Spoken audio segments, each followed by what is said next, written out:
Hello and welcome back to a new video. In this video I'll show you how to sign up into your Headspace account. For that you need to go and open your app, and now you'll have to finish this exercise. First, just breathe in and tap on sign up button. Before that you need to read these terms and conditions and privacy policy and tap on this tick button before you sign up.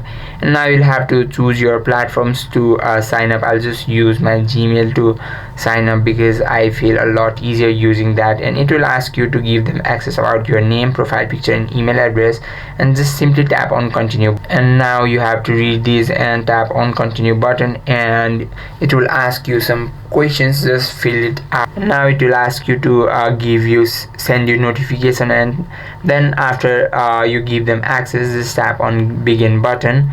And now it will ask you to imagine something. Just do that whatever it says, and after you finish this exercise, or if you don't want to do this for now, just tap on this cross button, and that is how you can sign up into your Headspace app. I hope this video helped you out. If you have any questions or queries, just let us know in the comment section. Thank you for watching.